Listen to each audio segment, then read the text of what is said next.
أعوذ بالله من الشيطان الرجيم بسم الله الرحمن الرحيم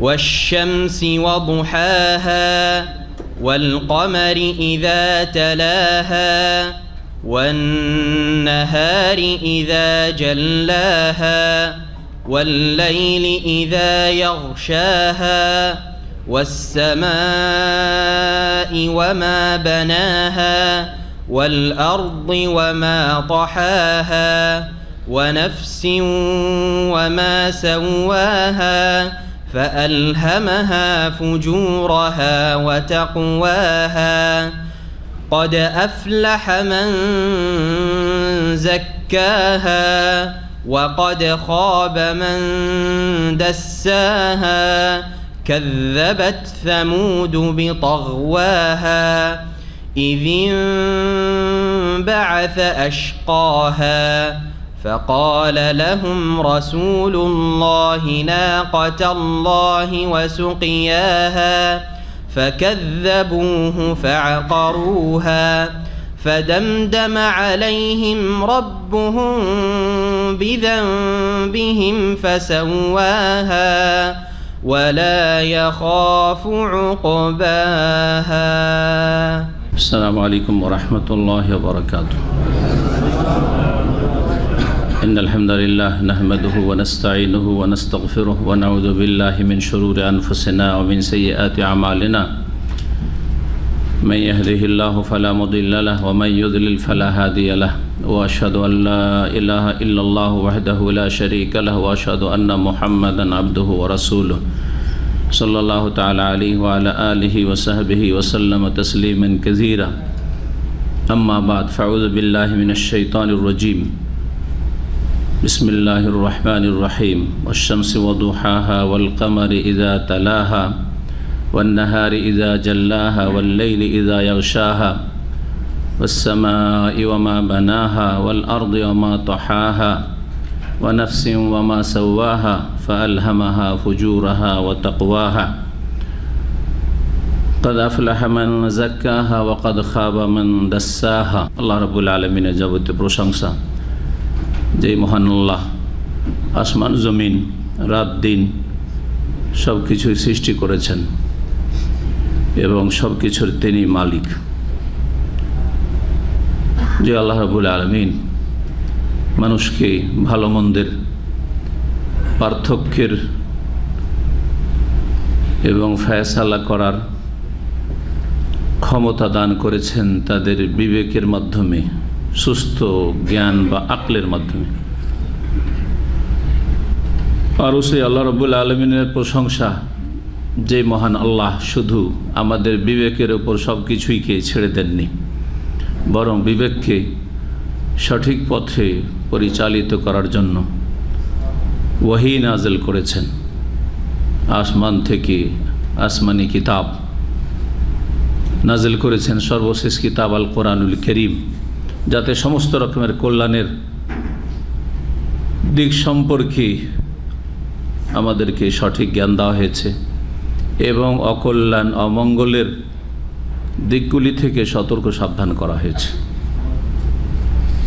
এসব আসমানি বিধিবিধান সুস্পষ্টভাবে পৌঁছিয়ে দেওয়ার জন্য, বুঝিয়ে দেওয়ার জন্য বিশিষ্ট মানুষদেরকে রসুল করে, নবী করে প্রেরণ করেছেন, যারা হচ্ছেন আম্বিয়া এবং রসুল।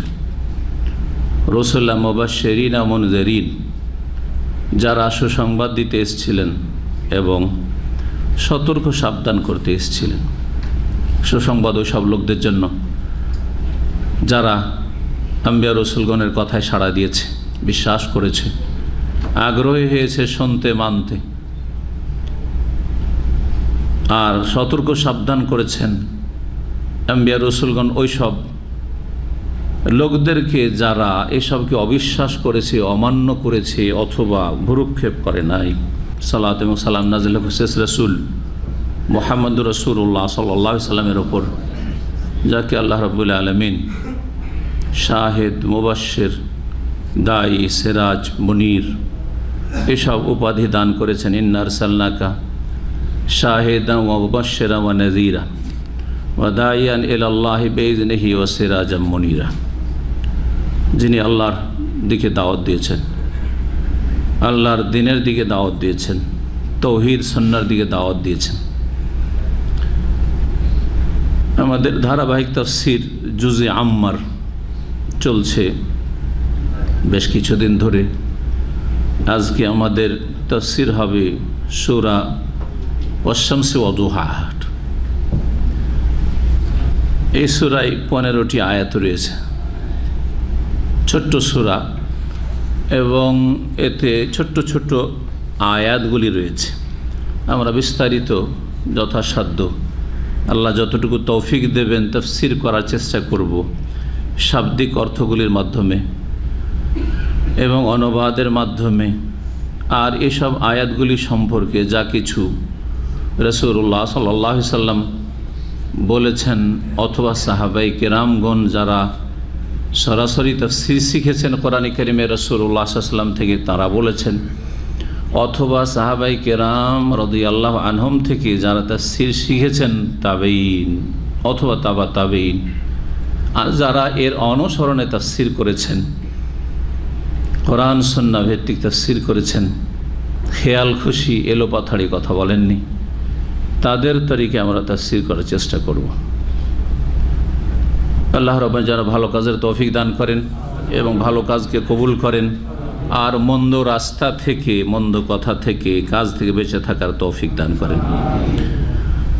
শুরু করি এই সূরার তাফসীর।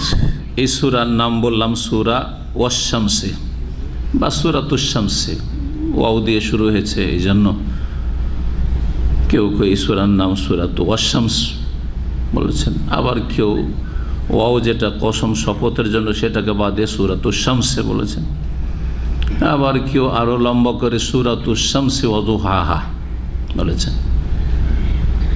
এই সূরাগুলির নামকরণের ক্ষেত্রে মাঝে মধ্যে আমি আলোচনা করেছি একাধিকবার হলেও, যেটা আমাদের জেনে রাখা ভালো যে সূরার নামগুলি এইভাবে রাসূলুল্লাহ সাল্লাল্লাহু আলাইহি ওয়াসাল্লাম বলেছেন, তাওকিফি না।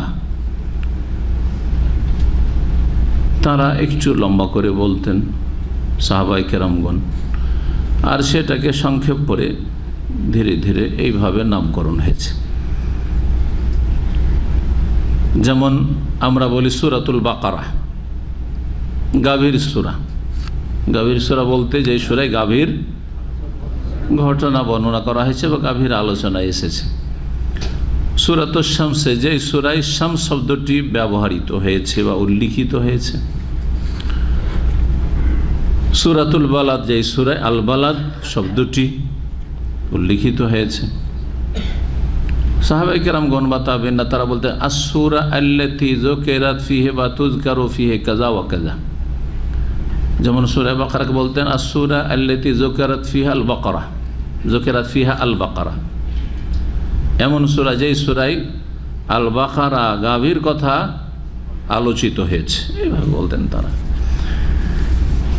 তো সংক্ষেপ করে বললে কোনো দোষের কথা নাই, কিন্তু এগুলি তাওকিফি না যে এটাতে একটু ভিন্ন করা যাবে না এমন নয়। আবার কিছু কিছু সূরার একাধিক নাম রয়েছে, যেমন সূরাতুল ইসরার নাম হচ্ছে আরেকটি সূরাতু বনী ইসরাইল, যেটা ভারত, বাংলাদেশ, পাকিস্তানের আলেম থেকে শুরু করে সাধারণ মানুষ বনী ইসরাইলই বুঝে। সূরাতুল ইসরা বললে অনেকেই বুঝবে না, অল্প কিছু আলেম বুঝবে, জনগণ তো বুঝবেই না। হয়তো যদি আরব দেশ ঘুরে যায় তাহলে একটু বুঝবে। সূরা হামিম সেজদার আর একটি নাম হচ্ছে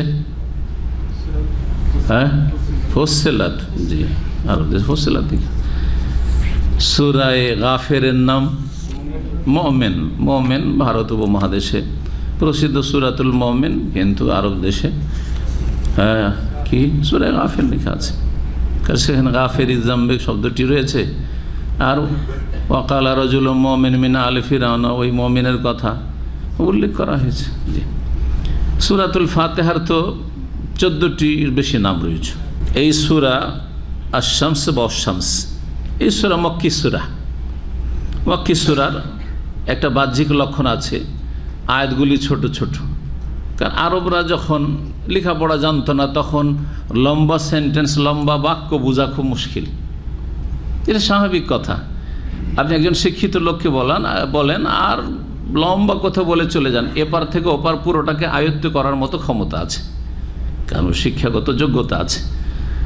কিন্তু একেবারে অশিক্ষিত যারা, তাদেরকে ছোট ছোট করে না বুঝাইলে লম্বা কথা, ওই আগের কথা শুনতে গিয়ে এটা ভুলে গেছে আগে কি বলা হয়েছে, ধরে রাখতে পারেন, স্বাভাবিক। তো এই ছোট ছোট আয়াত মক্কায় এই জন্যই নাজেল করা হয়েছে।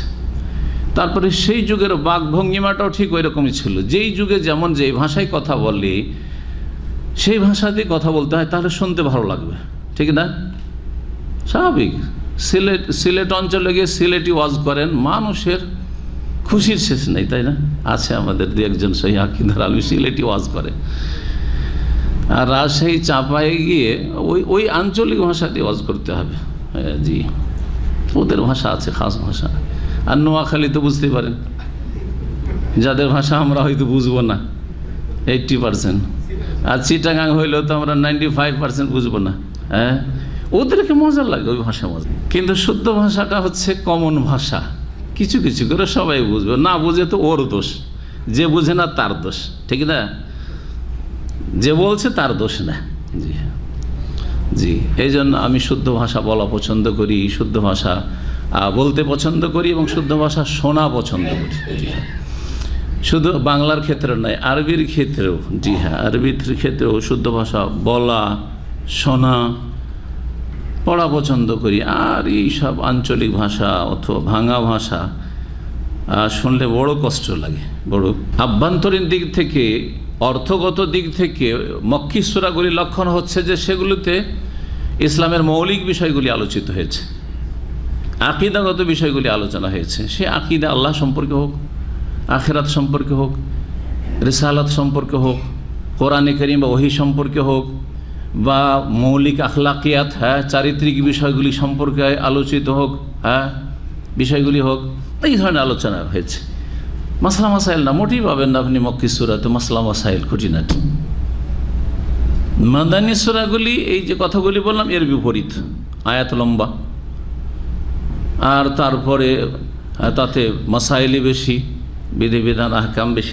এই সূরা সম্পর্কেও সেই হাদিসটি যা সহিহ বুখারী মুসলিমে রয়েছে, বারবার করে কয়েকটা সূরা তাফসীর করতে গিয়ে শুরুতে বলে আসছি, রাসূলুল্লাহ সাল্লাল্লাহু আলাইহি ওয়াসাল্লাম মুআয ইবনে জাবাল রাদিয়াল্লাহু তাআলা আনহুকে, যিনি লম্বা সূরা দিয়ে এশার সালাত শুরু করেছিলেন, আর একজন লোক জামাত ছেড়ে দিয়ে আলাদা ক্লান্ত মানুষ নিজে একা সালাত আদায় করে বাড়ি চলে গেছিল। আবার তিনি শোনার পরে রাগ করে মুনাফিক বলে দিয়েছিলেন।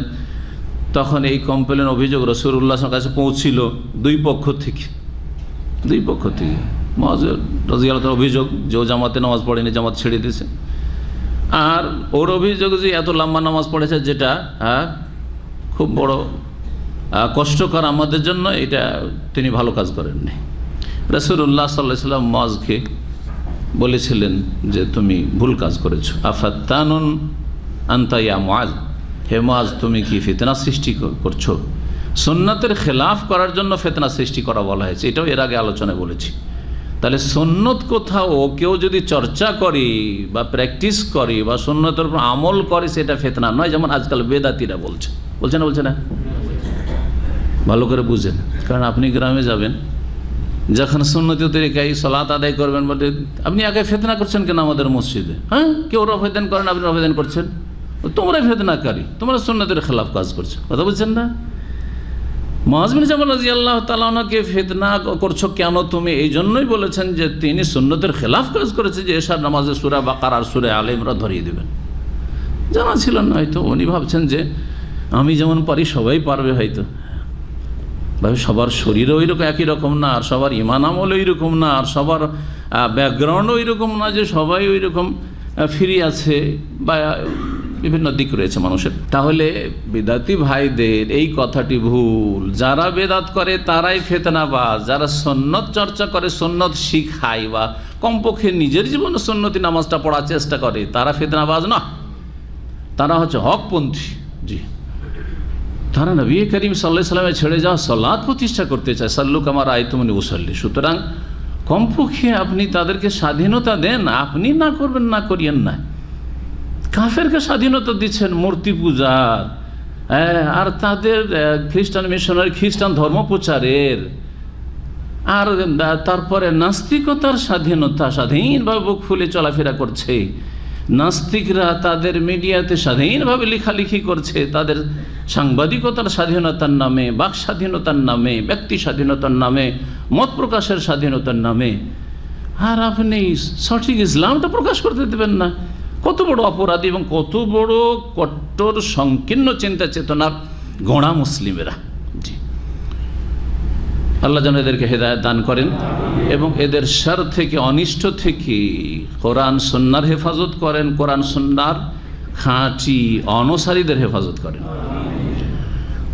বলেছেন রাসূলুল্লাহ সাল্লাল্লাহু আলাইহি ওয়াসাল্লাম, হাল্লা সাল্লাইতা বিসাব্বিহি ইসমা রাব্বিকাল আলা ওয়াশ-শামসি ওয়া দুহাহা ওয়াল-লাইলি ইযা ইয়াগশা। তুমি এসার সালাত সাব্বিহি ইসমা রাব্বিকাল আলা ওয়াশ-শামসি ওয়া দুহাহা ওয়াল-লাইলি ইযা ইয়াগশা ওয়ান-নাহারি ইযা তাজাল্লা।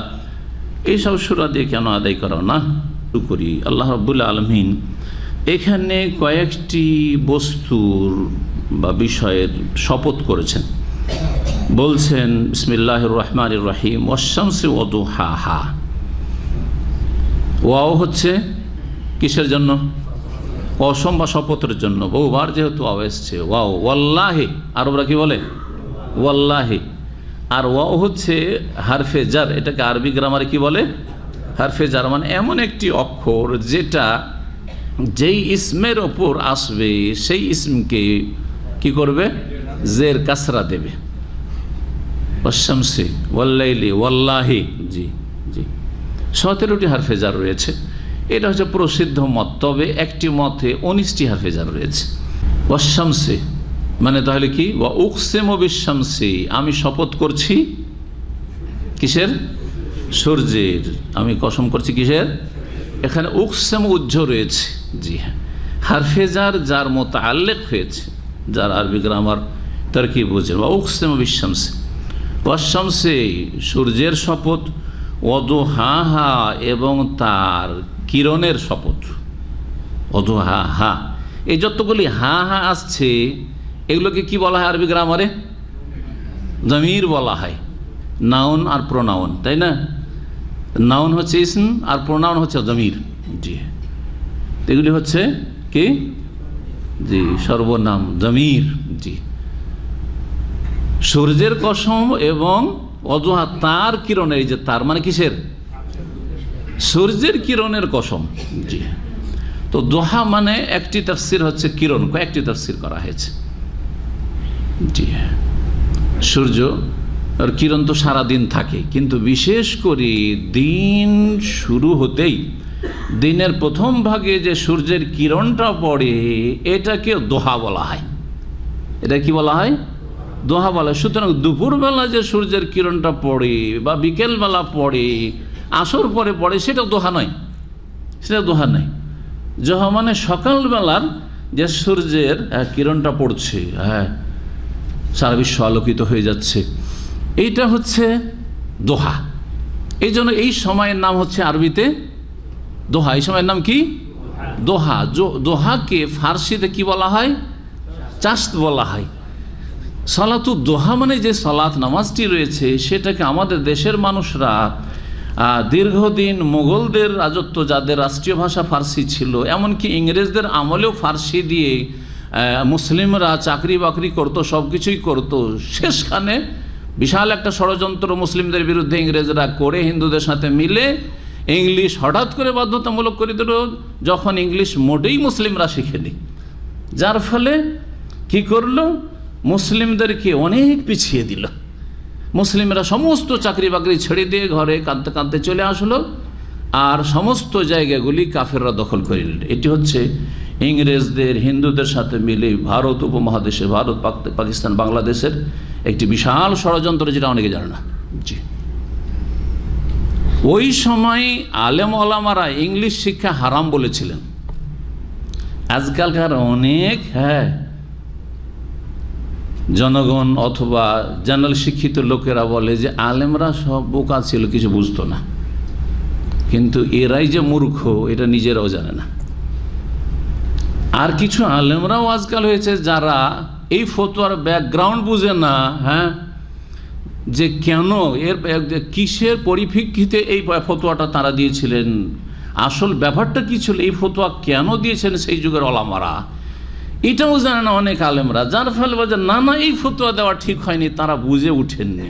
না, বুঝেছেন ভালো করে, আপনাদের চাইতে বেশি।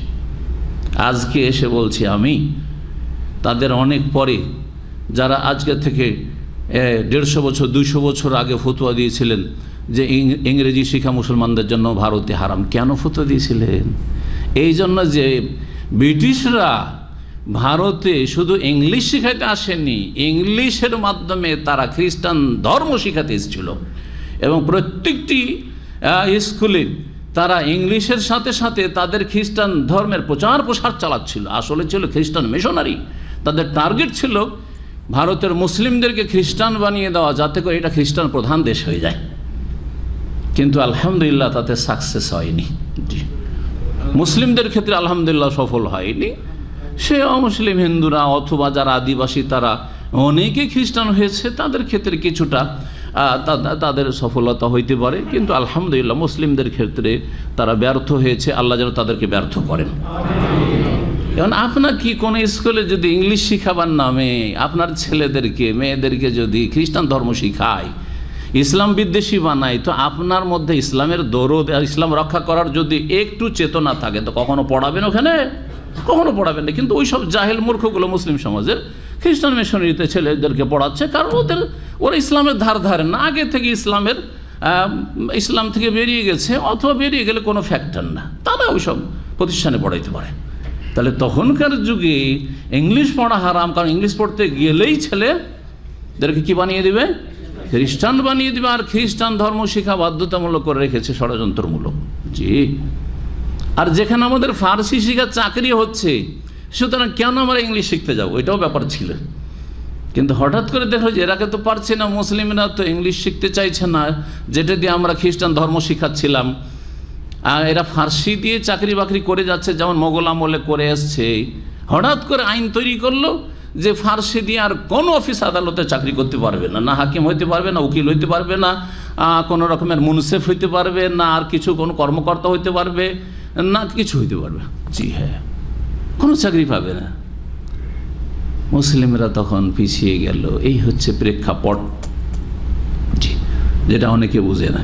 তো ইসলামের বিরুদ্ধে, মুসলিমদের বিরুদ্ধে যুগে যুগে যে কত ষড়যন্ত্র চলেছে, আর আলহামদুলিল্লাহ ওয়ায়াবাল্লাহু ইল্লা ইউতিম্মা নূরাহু ইউরিদুনা লিইউতফিউ নূরাল্লাহি বিআফওয়াহিম। আল্লাহর নূরকে তারা ফুৎকার দিয়ে নিভিয়ে দিতে চেয়েছে যুগে যুগে, আর চাইবে, আর চাচ্ছে, এখনও চাচ্ছে। সৌদি আরবের বিরুদ্ধে উঠে পড়ে লেগেছে বাহির ভিতরের যে বাতিল শক্তিগুলি, এই জন্য। কিন্তু আল্লাহু মুতিম্মু নূরিহি, এক আয়াত আল্লাহ বলছে আল্লাহ তার আলোকে পূর্ণতা অবশ্যই দান করবেন। ওয়ায়াবাল্লাহ, আল্লাহ এদের কথা অস্বীকার করছেন, এদের প্ল্যানকে আল্লাহ রাব্বুল আলামিন অস্বীকার করছেন, হইতেই দেব না। ইল্লা ইউতিম্মা নূরাহু, তার নূরকে, জ্যোতিকে অবশ্যই পূর্ণতা দান করবেন। ওয়ালাউ কারিহাল কাফিরুন, যদিও কাফের এটা মেনে নিতে পারবে না, বরদাস্ত করতে পারে না। জি, ফার্সির প্রভাব বলতে গিয়ে এই তথ্যগুলি বললাম। ফার্সির প্রভাবে সলাৎকে ভারত উপমহাদেশের, এখনও ভারত বাংলাদেশের লোকেরা সলাৎ বললে বুঝে না, নামাজ বুঝে, সিয়াম বললে বুঝে না, সম বুঝে না, রোজা বুঝে, সলাত আলান নবী বললে বুঝে না, দুরুদ বুঝে। হ্যাঁ, জি হ্যাঁ, এইরকমই সলাতুদ্দোহা, চাস্তের সলাদ বুঝে না, কি বল, সলাতুদ্দোহা, জোহার সলাদ বুঝে না, কি বুঝে? চাস্তের নামাজ বুঝে। একটি তাফসীর করেছি, তাই না? ওয়াশ-শামসি ওয়া-দুহাহা, সূর্যের শপথ, আর কিসের শপথ? তার কিরণের শপথ, সূর্যের কিরণের শপথ, মানে ভোরবেলার কিরণের শপথ, যখন প্রথম সূর্য ওঠে, সেটা সূর্য মাথার উপর আসার আগ পর্যন্ত। এই জন্য সলাতুদ্দোহা সূর্য ওঠার 20 মিনিট পর থেকে শুরু করে একেবারে সূর্য মাথার উপর আসার আগ পর্যন্ত, জাওয়াল পর্যন্ত পড়তে পারেন আপনি। সর্বনিম্ন কত? 2, আর সর্বঊর্ধ্বে 12। 2, 4, 6, 8, 10, 12, যতটা পারেন আপনি পড়েন। কমপক্ষে 2 রাকাত সলাতুদ্দোহা পড়ার চেষ্টা করবেন। এটা দিয়ে শরীরের যতগুলি অঙ্গ প্রত্যঙ্গ রয়েছে সবগুলির হক আদায় হবে, যেমন একটি হাদিসে বলা হয়েছে, যেমন ধরুন কথা নয়, হক আদায় হবে। বিশেষ করে যারা তাহাজ্জুদের সালাত আদায় করতে পারেন, রাতে কিছু ইবাদত করতে পারলেন না স্পেশালি, তো দিনের আপনার ঘাটতিটা পূরণ করেন। জি, এই জন্য আবু হুরায়রা রাদিয়াল্লাহু তাআলা আনহু যিনি তাহাজ্জুদ পড়তে অভ্যস্ত ছিলেন না, বা হয়তো শারীরিক দিক থেকে কমজোর বিভিন্ন কারণ হতে পারে, নবী সাল্লাল্লাহু আলাইহি ওয়াসাল্লাম বলেছিলেন যে তুমি রাতে বেতরটা পড়েই শুয়ো। একটি ওসিয়ত। আর একটি ওসিয়ত ছিল যে রাকাতাইনে মিনাদ দুহা, আর তুমি দোহার 2 রাকাত সালাত কমপক্ষে আদায় করে নিও। রাতে যে ঘাটতি হলো, তাহাজ্জুদ পড়তে পারলেন না, সেই ঘাটতিটা কিছুটা হইলেও পূরণ হবে। জি, আল্লাহ যেন আমাদের আমল করার তৌফিক দান করেন। যেন তাহাজ্জুদ গুজার, যেদিন তাহাজ্জুদ ছুটে গেছে বিশেষ করে সেই দিন সালাতুদ দুহা পড়ার চেষ্টা করবেন, যাতে ঘাটতিটা পূরণ হয়ে যায়। অশামসি ওয়াদুহা, দ্বিতীয় তাফসীর, সূর্যের শপথ এবং এই সময়টির শপথ। কোন সময়টি? দোহার, এই যে দোহা, চাস্তের সময়ের শপথ। ফার্সি বাংলা দিয়ে তর্জমা করলে কি বলবো? ওয়াদুহা, এই চাস্তের সময়ের শপথ। তাহলে সূর্যেরও আল্লাহ কসম করেছে, একটি কসম। আর দ্বিতীয় কসম হচ্ছে কি? এই দোহার, অদোহা, সূর্যের যে দোহা, সূর্য ওঠার পরে দোহা, চাস্তের সময় হয়, এই সময়টার শপথ দ্বিতীয় হয়ে গেল। তাহলে যেন ভোরবেলার এই দোহার টাইমটার শপথ করেছেন আল্লাহ রাব্বুল আলামিন। তৃতীয় তাফসীর কিছু কিছু তাবেঈন থেকে বর্ণিত রয়েছে, যেমন তাফসীর ইবনে কাসিরেই রয়েছে। তাফসীর ইবনে কাসির রয়েছে, প্রখ্যাত তাবেঈ ইমাম কাতাদা রাহিমাহুল্লাহ, তিনি বলেছেন আন-নাহারু কুল্লুহু।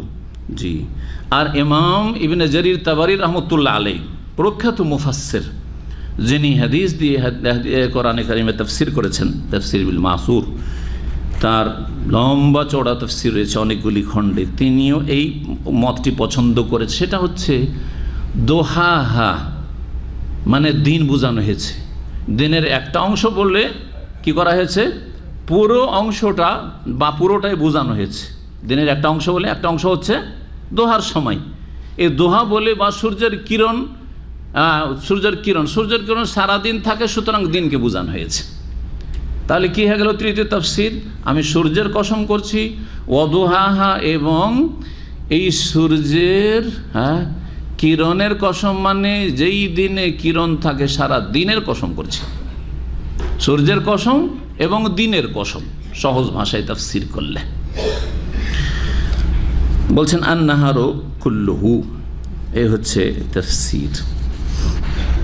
কেন বলছেন? লিআন্না দাউ আশ-শামসি যাহির হুয়া আন-নাহার, কারণ সূর্যের যে কিরণটা থাকে, দোহা মানে দৌউন, কিরণ, আলো।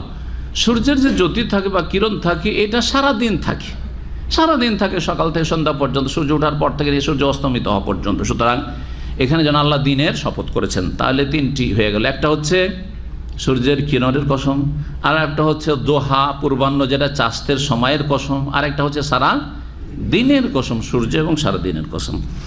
ওয়াল কামারি ইযা তালাহা, এবং চন্দ্রের শপথ, ইযা তালাহা, যখন সেটি সূর্যের পরে আগমন করে বা সূর্যের অনুসরণ করে। তালায়াতুলু মানে অনুসরণ করা। কি করা? তালায়াতুলু মানে পরে আসা। ওয়াহিদ তিলওয়াল আখার, আরবিতে বলে ওয়াহিদ তিলওয়াল আখার, মানে একটি আরেকটির পরে। এটা হচ্ছে আরবির বলার ভঙ্গিমা এই ক্ষেত্রে, একজন আরেকজনের পরে বা একটি জিনিস আরেক জিনিসের পরে যদি হয় তাহলে। আর এখান থেকে আমরা তেলাওয়াত বলি। কোরআনে কারিমের তেলাওয়াতকে তেলাওয়াত কেন বলেন? কিরাআতুল কোরআন কয়টা লোক বলেন? বাঙালি জাতি সবাই কি বলেন? কোরআন তেলাওয়াত বলছেন, কিন্তু কোরআন তেলাওয়াত মানে বুঝেন না। শব্দের শুধু তেলাওয়াত করেন, আসল যে তেলাওয়াত মানে ফলো করা, অনুসরণ করা। অধিকাংশ হাফেজরা যারা বিদাতের সাথে সাথে কোরআনের হাফেজ, আর এরাই বেশি অ্যাডভান্স, কোরআন হেফজ করার, কোরআনের সুন্দর করে তাজবিদ পড়ায় কারি সাহেব বনার, বড় কারি হয়েছে, বড় হাফেজ হয়েছে, কিন্তু কোরআনের আসল অনুসরণ করছে না। অথচ বলছে কি এর? কোরআনের তেলাওয়াত। তালায়াতুল মানে কি বললাম? অনুসরণ করা, ফলো করা। তো কোরআনে কারিমে তেলাওয়াত, এই জন্য শেখ হুসাইন রাহিমাহুল্লাহ বলছেন মাজালিসে শাহরে রমাদানে যে কোরআন তেলাওয়াতের যে চ্যাপ্টারটা 30 দিনের রমজানের 30টা সুন্দর আলোচনা আছে এই কিতাবটিতে, যেটা যারা রমজান মাসের দাস দেন তাদের জন্য খুব ভালো কিতাব। তো ওতে তিনি বলছেন যে আত-তিলাওয়াতু আলা নওয়াইন, তেলাওয়াত হচ্ছে দুই ভাগে বিভক্ত, তেলাওয়াতে লাফজিয়া আর তেলাওয়াতে মানবিয়া।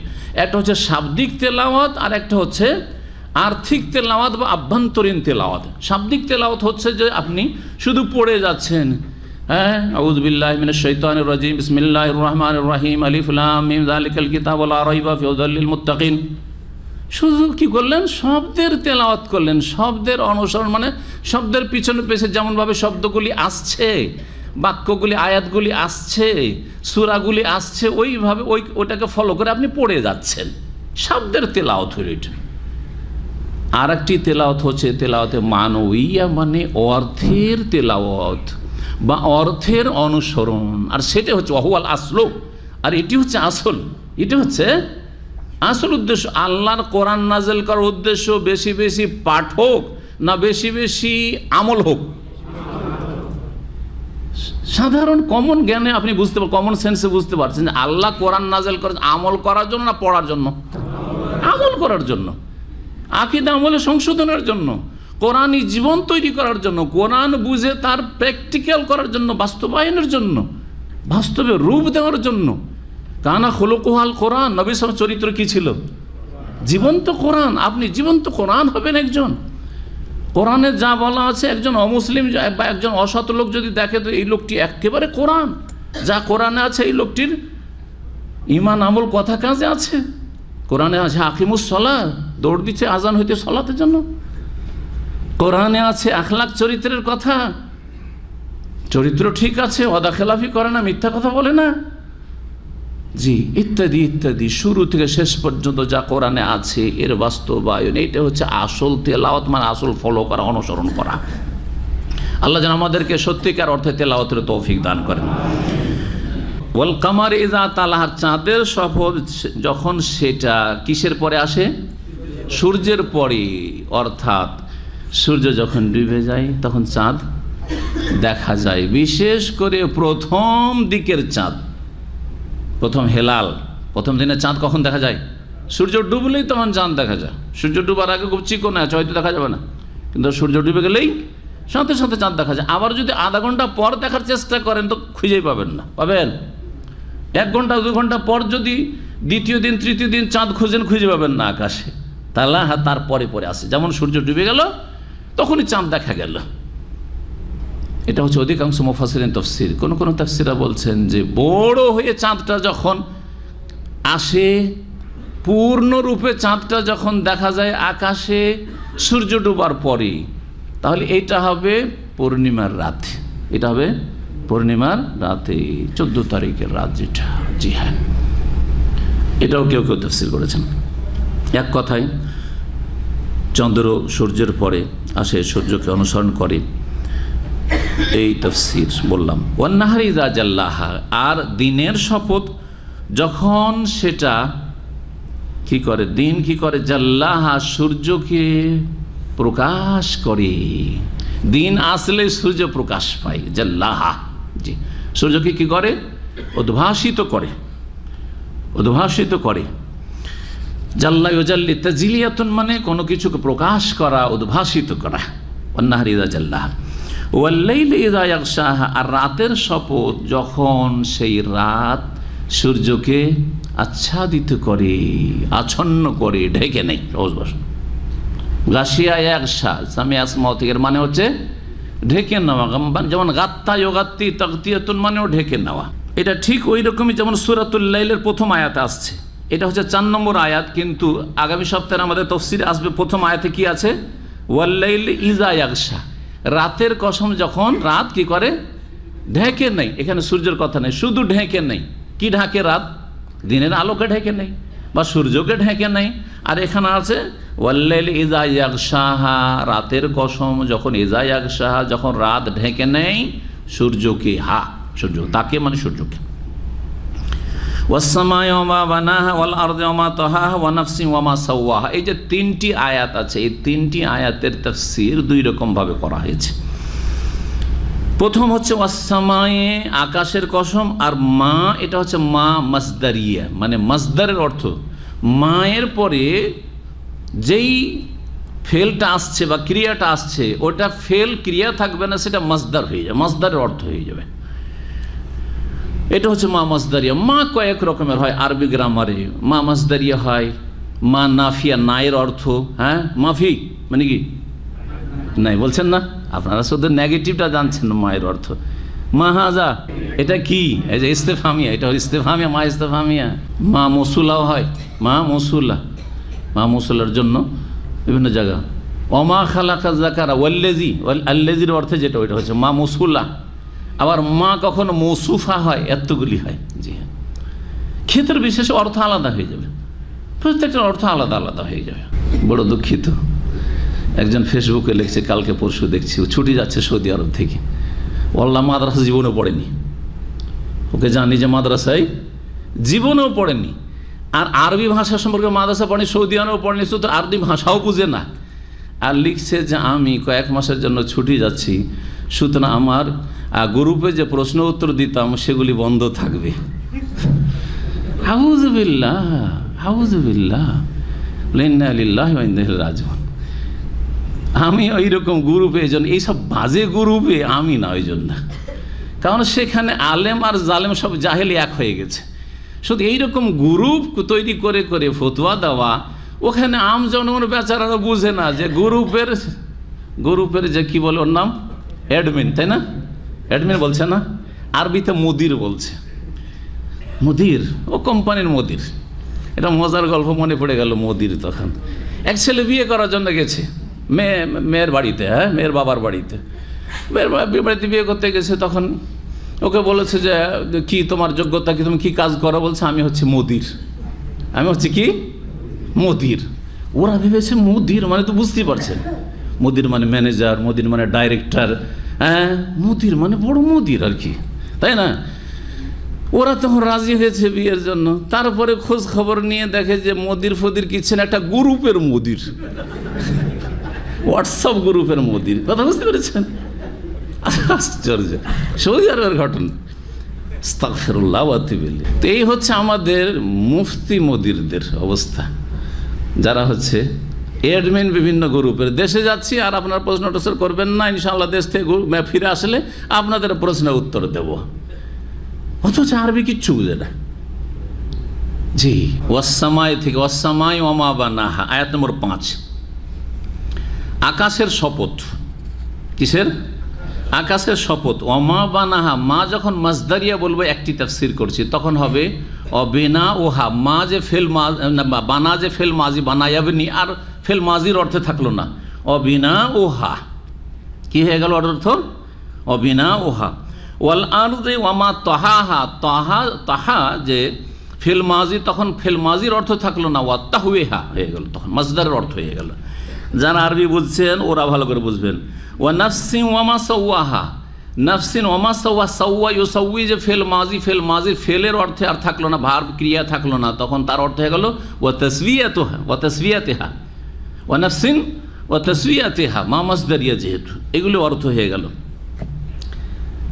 আরবিতে তাফসীর করে দিলাম, একজন আরব থাকলে তো খুব বুঝে যেত সহজে। এখন আপনাদেরকে বাংলা বুঝাইতে হবে, তাই না? জি, এখন বুঝবেন কি অর্থ তাহলে। ওয়াসসামায়ে, আকাশের শপথ, ওয়ামা বানাহা, এবং তার জি নির্মাণ কৌশলের শপথ, নির্মাণের শপথ। আর আল্লাহর যে আসমানের নির্মাণ, সেটা খুব সুকৌশল, কত সুন্দর করে বানিয়েছেন, সেই জন্য কৌশল শব্দটি লাগালো। কথা বুঝছেন না? ওয়াসসামায়ে, আকাশের শপথ আল্লাহ করছেন, ওয়ামা বানাহা, এবং এই আকাশের নির্মাণ কৌশলের শপথ বা নির্মাণের শপথ, যে নির্মাণ করেছি। আর আকাশ নির্মাণ করেছেন কে? আল্লাহ বলছেন একটি সূরার আয়াতে, ওয়াসসামা বানাইনাহা বিআইদিন, আকাশকে আমি নিজ হাতে বানিয়েছি, নির্মাণ করেছি। ওয়া ইন্না লাহু লামুসিউন, এবং আমি এই কাজে সক্ষম পূর্ণরূপে। জি। ওয়াল আরদি ওয়া মা তাহাহা, আরদ মানে জমিন বা ভূমি বা পৃথিবী, যাই বলবেন। তাহা মানে হচ্ছে ফারাসা, তাহা মানে বিছানো, তাহা ইয়াথু মানে হচ্ছে তাহুন, ত হা ওয়াও, এর মানে হচ্ছে বিছানো। জি, বিছানো। তো জমিনকে আল্লাহ কি করেছেন? বিছানার মতো যেমন বিছিয়ে দেন, যেমন বিছানায় আমাদেরকে বা সমতল ভূমিতে চলতে বসতে কোনো অসুবিধা লাগে না, ঠিক তেমনই আল্লাহ বলছেন ওয়াল আরদা ফারাশনাহা ফানিমাল মাহিদুন, অন্য আয়াত। আমি জমিনকে ফারাশনাহা বিছিয়ে দিয়েছি, ফানিমাল মাহিদুন, আর কত সুন্দর করে আমি সেটাকে সমতল করেছি। ফানিমাল মাহিদুন জাআলাকুমুল আরযা ফিরাশা, তোমাদের জমিনকে আল্লাহ কি করেছেন? বিছানা স্বরূপ করেছেন। ফেরাশা, ফরশ মানে বিছানা, বিছানা স্বরূপ আল্লাহ বলছেন। তো এখানে তাহওয়াল মানে হচ্ছে বিছানা। ওয়াল আরদে, আর জমিনের শপথ বা পৃথিবীর শপথ, ভূমির শপথ। ওয়ামা তাহাহা, মামাজ দাঁড়িয়ে, তাহলে তার কি বলবো? এবং এর বিস্তীর্ণতার শপথ। কিসের? এর, আল্লাহ যে এটাকে বিছিয়ে দিয়েছেন, বিস্তীর্ণ করেছেন, অথচ এটা গোলাকার, জমিন গোলাকার বা ডিমের মতো, খানিকটা অনেকটাই গোলাকার। আগের যুগে খুব শুনতাম গোলাকার গোলাকার, এখন শুনছেন না, একটু গোলের সাথে কি আছে? ডিমের মতো আছে। জি, আল্লাহু আলাম, এগুলি মানুষের কথা। হ্যাঁ, তো আল্লাহ রাব্বুল আলামিন এই পৃথিবীকে কি করেছেন? তার সাথে সাথে আমাদের জন্য বসবাসযোগ্য বানিয়ে দিয়েছেন। সুবহানাল্লাহ, পৃথিবী চলমান, তারপরে আলহামদুলিল্লাহ এর উপর আমরা বসবাস করছি। পৃথিবীর এই যে স্থলভাগ, এটা হচ্ছে ভাসমান পানির ওপর, তারপরে এতে আমরা শুধু চলাফেরাই করছেন না, বাড়িঘর, কত টাওয়ার আর কত ভারী কিছু আমরা এখানে নির্মাণ করছি, আর সব রকম দুনিয়ার উপভোগ করছি। বলুন আলহামদুলিল্লাহ। এটা আল্লাহ আমাদেরকে তৌফিক দান করেছেন। এটা হচ্ছে আল্লাহর পক্ষ থেকে তাসখীর, যেটা কোরআন ভাষা বলা হয়েছে, মানে আল্লাহ আমাদের এই জন্য এগুলোকে কি করেছেন? নিয়োজিত করেছেন। আল্লাহ আমাদের অনুগত করেছেন, এগুলো আমাদের আয়ত্তাধীন করেছেন, যাতে করে আমরা এগুলো দিয়ে আমরা লাভবান হতে পারি। ওয়াসাখখারা লাকুম, আল্লাহ বলেছেন না, ওয়াসাখখারা লাকুম মা ফিস সামাওয়াতি ওয়া মা ফিল আরদ জামিআন, সব কিছুকে আল্লাহ তোমাদের অনুগত করে দিয়েছেন, তোমাদের আয়ত্তাধীন করে দিয়েছেন। তাহলে এই অর্থ হয়ে গেল, কি অর্থ? জমিনের কসম এবং তার বিস্তীর্ণতার কসম, দুটো কসম হয়ে গেল। তাহলে ওয়া নাফসি ওয়া মা সাওয়াহা, নফস, নফস মানে ব্যক্তিও হয়, আবার নফস মানে রূহ, আত্মাও হয়। জি, নফস মানে মানুষের কলব হয়। জি হ্যাঁ, এখানে ব্যক্তির অর্থ নেন অথবা আত্মার অর্থ নেন, আত্মার অর্থে নিলে বেশি ভালো। ওয়া নাফসি ওয়া মা সাওয়াহা, এবং কসম করছি কিসের? প্রত্যেক নফসের বা প্রাণের অথবা আত্মার, প্রত্যেক আত্মার কসম। ওয়া মা সাওয়াহা, মা কিন্তু মাসদারিয়া, আগে বলে দিচ্ছি, তাসওয়িয়া তেহার অর্থ হবে। তাহলে কি অর্থ হবে? আমি কসম করছি প্রত্যেক প্রাণের বা প্রত্যেক আত্মার, ওয়া মা সাওয়াহা, এবং তার সুবিন্যাসের। হ্যাঁ, ওয়া মা সাওয়াহা, আল্লাহ যে সুবিন্যাস করেছেন বা সেটার সুঠাম গঠনের, এটা বলতে পারেন কি বল, ওয়া মা সাওয়াহা, এবং তার সুঠাম গঠনের, প্রত্যেক ব্যক্তির বা প্রত্যেক প্রাণীর আর সেটার সুঠাম গঠনের আমি কসম করছি। আল্লাহ প্রত্যেক প্রাণীর কসম করছেন বা প্রত্যেক আত্মার কসম করছেন, প্রত্যেক জীবের কসম করছেন, আর সেটাকে প্রত্যেকটা জীবকে যে আল্লাহ কি করেছেন? সুঠাম গঠন দিয়ে সুন্দর করে সৃষ্টি করেছেন, এর কসম করছেন। ওমা সাওয়াহা, এখানে আরেকটি কথা বাকি থাকে অনাফসি ওমা সাওয়াহাতে, যে এই নাফস বলতে মানুষের শুধু আত্মাকে বোঝানো হয়েছে বা মানুষের প্রাণকে বোঝানো হয়েছে, নাকি প্রত্যেক জীবের প্রাণকে বোঝানো হয়েছে? এই ক্ষেত্রে মুফাসসিরিন দুটি মত রয়েছে। মানুষের সাথে খাস করা যেতে পারে একদল তাফসীরকার, কারণ মানুষের জন্য আল্লাহ আল কোরআন নাযিল করেছেন। মূলত মানুষের মধ্যে থেকে আম্বিয়া রসুল আল্লাহ পাঠিয়েছেন, যদিও জিনেরা এর আওতাভুক্ত, যে তাদের আম্বিয়া রসুলগণের দাওয়াত তাদের জন্য ফরজ, ইবাদত বন্দেগী। বাকি অন্যান্য জীবজন্তু না, তাদের জন্য শরীয়তের বিধিবিধান নেই। সুতরাং এখানে নাফস বলতে নাফসুল ইনসান বোঝানো হয়েছে। আরেক দল বলছেন না, আল্লাহ শুধু নাফস বলেছেন, যে কোনো প্রাণীকে আল্লাহ সৃষ্টি করেছে, আল্লাহ তার কসম করছেন, এবং যে কোনো প্রাণীকে সুঠাম করেছেন, যে কোনো প্রাণীকে আল্লাহর বলে সুন্দর গঠন দিয়ে সৃষ্টি করেছেন, মানুষকে সবচেয়ে সুন্দর করেছেন। কিন্তু চিন্তা করে, একটা গরু ছাগলও যদি ব্যতিক্রম সৃষ্টি হয়, যেমনভাবে আছে, ওর যদি ব্যতিক্রম একটু খোঁড়া হয়, দেখতে খারাপ লাগবে না? কানা হয়, উল্টো পাল্টা হয়, লেজ না থাকে, আর কিছু না থাকে, হ্যাঁ, তো খারাপ লাগবে না?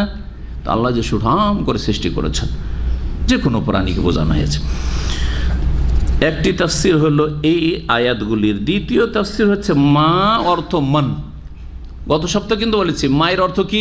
ছোটকালে আমাদেরকে পরীক্ষা করতো, হট মানে কি বলতো না? ছোটকালে জামাই দেখতে যেতাম, বলতে হট মানে কি, আরে জামাই দেখতে গিয়েও হাসতাম। মাঝে ছোট ছোট ছেলে তখন আমরা, জামাই দেখতে এসছে, বলছে হট মানে কি, হ্যাঁ বলে দিয়েছে। তারপরে না জানলে তো জানা না মা মানে কি হয়, কিন্তু মান মানে কে। তো এখানে মা উল্লিখিত হয়েছে, কিন্তু অর্থ কিসের রয়েছে? মানের অর্থ রয়েছে। কিসের অর্থ রয়েছে? মানের অর্থ রয়েছে। তাহলে এখন অর্থ কি হয়ে যাবে? এখন অসামায়ে, আকাশের শপথ, অমা বানা মানে অমান বানা, আর যিনি আকাশ বানিয়েছেন, সৃষ্টি করেছেন কে? তা আল্লাহ নিজের শপথ করছেন। ওয়াল আরজে, আর জমিনের শপথ, অমা তহাহা মানে অমান, হ্যাঁ ফারাসাহা, আর যে জমিনকে বিস্তীর্ণ করেছেন বা বিছিয়েছেন। ওয়া নাফসিন, এবং প্রত্যেক প্রাণীর শপথ বা প্রত্যেক আত্মার শপথ। অমা সাওয়াহা, আর যিনি সেগুলিকে সুঠাম গঠন দিয়ে সৃষ্টি করেছেন। ফাআলহামাহা ফুজুরাহা ওয়া তাকওয়াহা, অতঃপর আল্লাহ রাব্বুল আলামিন মানুষের নফসকে, বিশেষ করে মানুষ এবং জিনের নফসকে, কারণ মানুষ জিনের জন্য শরীয়তের বিধিবিধান, ফাআলহামাহা এই নফসকে, নফসে ইনসানি এবং নফসুল জিন, মানুষ এবং জিনের আত্মাকে, রূহকে, কলবকে, হৃদয়কে কি করেছেন? ইলহাম করেছেন, মানে জ্ঞান দান করেছেন। ইলহাম মানে আল্লাহ প্রদত্ত জ্ঞান। আবার ওই সুফিদের ইলহামের কিচ্ছা কাহিনীতে যায়েন না। ইলহাম মানে কি? আল্লাহ প্রদত্ত জ্ঞান। আল্লাহ রাব্বুল আলামিন যেইভাবে দেওয়ার কথা বলেছেন এমনভাবে নয় ইলহামের দাবি দিয়ে, যে যেইভাবে দেওয়ার কোনো কোরআন হাদিসে প্রমাণ নেই। যেমন সুফিরা বলে যে আমাদের কাছে নবী রসুলদের মতো ওহী আসে না, কিন্তু আমাদের কাছে ইলহাম হয়, আর ইলহাম দিয়ে সব জেনে নিচ্ছে। আপনি কুমিল্লা থেকে এসছেন, ও আপনি পাবনা থেকে এসছেন না, আপনার এই সমস্যা না, পীর সাহেব জানছে। কেমনে জানলো? বলছে ইলহাম হয়েছে, না হয় কাশ হয়েছে। বোঝা গেছে? এগুলি তাদের শয়তানি শিক্ষা, এগুলি ইসলামিক শিক্ষা নয়। কথা বুঝতে পারছেন না? সুফি ইজম বরবাদ করে দিয়েছে মুসলিম জাতির আকিদাকে। আলহামদুলিল্লাহ সৌদি আরব সুফি ইজম থেকে পাক আছে বলে এখানে আকিদা সাফ আছে। সুফি ইজম যদি এখানেও আসতো আর এখানেও থাকতো, আর শেখুল ইসলাম আহমেদ আব্দুর রহমতুল্লাহ আলী মুজাদ্দিদকে আল্লাহ না পাঠাতেন, তো এরাও সুফি ইজমে ডুবে বরবাদ হয়ে যেত, যেমন ভারত উপমহাদেশের লোকের আকিদ আমলকে বরবাদ করে দিয়েছে। শিরক বিদআত তাদের ধর্ম, হ্যাঁ, আর তৌহিদ সুন্নাত তারা তাদের কাছে পরিত্যক্ত। এই হলো অবস্থা। জি, এটা হচ্ছে সুফিবাদের ফসল, পীর মুরিদের ফসল। খুব ভালো কথা, অনেক ছোটকাল থেকে কথাটা শিখেছিলাম সহি আকীদার আলেমদের কাছ থেকে, কারণ তাদের কাছ থেকে লেখাপড়া করেছি, যে যদি ভারত উপমহাদেশে এই পীরতন্ত্র সুফিইজম না আসতো, তাহলে কবর মাজার পূজা শুরু হইতো না। কবর মাজার পূজা হচ্ছে এই সুফিবাদের ফসল স্বরূপ। সুফিবাদের চাষাবাদ করেছে, তখন ফসল কাটার সময় কি এসছে? জনগণ কবর মাজার পূজা পেয়েছে। সহজ ভাষায় পূজাগুলি যাদের হচ্ছে তারা সব সুফি ছিল, পীর ছিল, আর এদের মুরিদরা অতি ভক্তি করেছে, আর মরে যাওয়ার পরে আরও ভক্তিটা বেড়ে গেছে। তারপরে চরম পর্যায়ে পৌঁছে শিরক কুফরি আর সিজদা শুরু হয়েছে, কবর মাজার পূজা শুরু হয়েছে, আর কবরে চাদর চড়ানো শুরু হয়েছে। সহি আকীদার কোন আলেমের কবর মাজার পূজা সাধারণত হবে না, যদি সামান্যতম তাওহীদ সুন্নাহর জ্ঞান থাকে। কিন্তু যারা এই শিক্ষাগুলি দিয়েছে তাদের শিক্ষাতেই যেহেতু সুফি ইজম ছিল, যার ফলে তারা আকীদা তাওহীদের সংস্কার করেনি, শিরক বিদআত সম্পর্কে সতর্ক করেনি, তাদেরকে কলেমা পড়িয়ে দিয়েছে। আর হিন্দুদের যে বদাকিদাগুলি প্রায় থেকে গেছে ওগুলোকে ইসলামের রঙে রঞ্জিত করে দিয়েছে। তখন কবর পূজায় রূপান্তরিত হয়েছে, মূর্তি পূজাটা কবর পূজায় রূপান্তরিত হয়েছে। এই জন্য সুফিদের ছাড়া কারো কবর পাকা করে সাধারণত পূজা হয় না। জি, আর এটা সুযোগও দেওয়া হয় না, কারণ সহি আকীদার লোকেরা তাদের কবরকে পাকাও করতে দেবে না, কবরে চাদরও চড়াইতে দেবে না, কবরে ফুলও চড়াইতে দেবে না, আর কবরকে ওইরকম সাজাইতেও দিবে না, আর মসজিদের আশেপাশেও কবর দেবে না, মসজিদের ভিতরে তো দিবেই না, হারাম, কারণ ওই মসজিদেই নামাজ হবে না। যার ফলে ওদের সহি আকীদার আলেম ওলামাদের কবর মাজার পূজা হওয়ার সম্ভাবনা অনেক কম, অনেক কম। বুঝতে পারছেন না? জি হ্যাঁ। তো ফসলস্বরূপ এই সুফিজমের পীর মুরিদের ফসলস্বরূপ এই কবর মাজার পূজা পেয়েছেন আপনারা। ফাআলহামাহা, আল্লাহ রাব্বুল আলামিন তাকে জ্ঞান দান করেছেন। কাকে? প্রত্যেক নফসকে। ওই যে নফস, এই হাজমের মার্জা হচ্ছে নফস। কিন্তু এখন সূর্য ছেড়ে দেন, শামসে দিয়ে যে তখন হা বলছিলাম না, এখন শামসের কথা ছাড়ো। ওয়া নাফসি ওয়া মা সাওয়াহা ফাআলহামা নাফসা। প্রত্যেক নফসকে, প্রত্যেক আত্মাকে আল্লাহ জ্ঞান দান করেছেন তার পক্ষ থেকে, ফুজুরাহা ওয়া তাকওয়াহা, অসৎ বিষয় সম্পর্কে, পাপাচার সম্পর্কে, ওয়া তাকওয়া আর আল্লাহ ভীরুতা সম্পর্কে। আল্লাহ দুই রকম জ্ঞান মানুষকে দিয়েছেন, যে কোনগুলি পাপ আর কোনগুলি অন্যায় কথা কাজ, আর কোনগুলি তাকওয়ার কথা কাজ, ভালো কথা কাজ। এই দুই জ্ঞান আল্লাহ দিয়েছেন। দুই জ্ঞান দিয়েছেন কিভাবে? মুফাসসিরিনগণ বলছেন দুটো তরিকায়। একটা হচ্ছে আকলে সালিমের মাধ্যমে, সুস্থ মস্তিষ্ক, সুস্থ বিবেক বিবেচনা আছে না? না, এটা কাউকে ভাই বলা ভালো না মন্দ? আর যদি শালা বলেন, ওই শালা, তাহলে মন্দ না? তো বুঝতেই পারছেন। তো এই যে আকল দিয়েছেন আল্লাহ রাব্বুল আলামিন, এইটা দিয়ে বুঝালাম যে কোনো কথায় সালাম আলাইকুম, হ্যাঁ, ভালো না মন্দ? কিন্তু এর বিপরীত কোনো খারাপ কথা, হ্যাঁ, ইয়া কওসে আযম মাদাদ, জি, লা ইলাহা ইল্লাল্লাহ, ভালো না মন্দ? সবচেয়ে ভালো, সবচেয়ে ভালো কথা। কিন্তু ইয়া গৌসে আজম, হে মহান উদ্ধারকারী, হ্যাঁ, বড় পীর আব্দুল কাদের জিলানী, কি ভালো না মন্দ? সবচেয়ে বড় মন্দ, সবচেয়ে বড় কুফরি, শিরক। যে যেমন হরে রাম হরে কৃষ্ণ, ঠিক ওই রকমই। ইয়া খাজা গরিব নওয়াজ, হে খাজা বাবা গরিবের, হ্যাঁ, দাতা, জি, দস্তগীর, হাত ধরে অসহায়কে উদ্ধারকারী, এগুলি হচ্ছে সবচেয়ে খারাপ কথা, শিরকি কথা। তো আল্লাহ রাব্বুল আলামিন মানুষকে কিছু জ্ঞান দিয়েছেন, যে জ্ঞান দিয়ে ভালো মন্দের পার্থক্য করে। এটা হচ্ছে কি? ইলহাম, আর ফাআলহামাহা ফুজুরাহা ওয়া তাকওয়া, কোনটা ভালো কোনটা মন্দ, হ্যাঁ, কোনটা আমার জন্য কল্যাণকর হবে কোনটা অকল্যাণ হবে। অনেক ক্ষেত্রে আল্লাহ জ্ঞান দিয়েছেন। গত সপ্তাহে বলেছিলাম অনেকগুলি কথা আমরা আমাদের আকলে সালিম দিয়ে, সুস্থ মস্তিষ্ক দিয়ে, সুস্থ বিবেক বিবেচনা দিয়ে বুঝতে পারি, কিন্তু সবগুলি যেহেতু বুঝতে পারি না, ইমানিয়াত আকিদার বিষয়গুলি সূক্ষ্মভাবে বুঝতে পারি না, তারপর ইবাদত বন্দেগীর বিষয়গুলি তৌকিফি শরীয়ত কর্তৃক নির্ধারিত, সেগুলি বুঝতে পারি না। অনেক আখলাকিয়াত চরিত্রের ক্ষেত্রে এটা ভালো না মন্দ অনেক সময় চূড়ান্ত সিদ্ধান্ত নেওয়া সম্ভব নয়। সেই জন্য এগুলোকে, এই আকলকে, বিবেককে কি করার প্রয়োজন রয়েছে? গাইড করার প্রয়োজন রয়েছে। এই গাইড করা হয়েছে কি দিয়ে? ওহী দিয়ে। কি দিয়ে? ওহী দিয়ে, কোরআন সুন্নাহর ওহী দিয়ে, দলিল দিয়ে। তো আল্লাহ জ্ঞান দান করেছেন সুস্থ বিবেকের মাধ্যমে, আর জ্ঞান দান করে দ্বিতীয় তাফসীর হচ্ছে ওহী এলাহির মাধ্যমে, আসমানি কিতাবের মাধ্যমে, যুগে যুগে মন্দ থেকে সতর্ক করেছেন। ফুজুর, ফুজুর মানে হচ্ছে মন্দ কথা কাজ। এই জন্য যে মন্দ কথা কাজে লিপ্ত থাকে তাকে ফাসেক, ফাজের বলে। কি বলে? লোকটা একেবারে ফাজের। হ্যাঁ, ইন্নাল আবরারা লাফি নাঈম ওয়া ইন্নাল ফুজ্জারা লাফি জাহিম। ফুজ্জার, ফাজেরের বহুবচন। যারা পাপিষ্ট, পাপে লিপ্ত থাকে তারা জাহান্নামে যাবে, আল্লাহ বলছেন কোরআনে কারীমে সূরা ইনফিতারে। তো ফুজ্জার থেকে ফুজুরাহা মাসদার। আল্লাহ জ্ঞান দান করেছেন মানুষকে, মানুষের আত্মাকে, মানুষের হৃদয়কে, কিসের? ফুজুরাহা, তার মন্দ কথা কাজের, যে কোনগুলি মন্দ কথা কাজ, সেটা সুস্থ মস্তিষ্কের মাধ্যমে হোক, বিবেকের মাধ্যমে হোক, অথবা ওহীর মাধ্যমে হোক, যা পূর্ণ করেছেন ওহী দিয়ে। ও তাকওয়াহা, তাকওয়া সম্পর্কেও, আল্লাহ ভীরুতা সম্পর্কেও। ও তাকওয়াহা কাদ আফলাহা মান যাক্কাহা।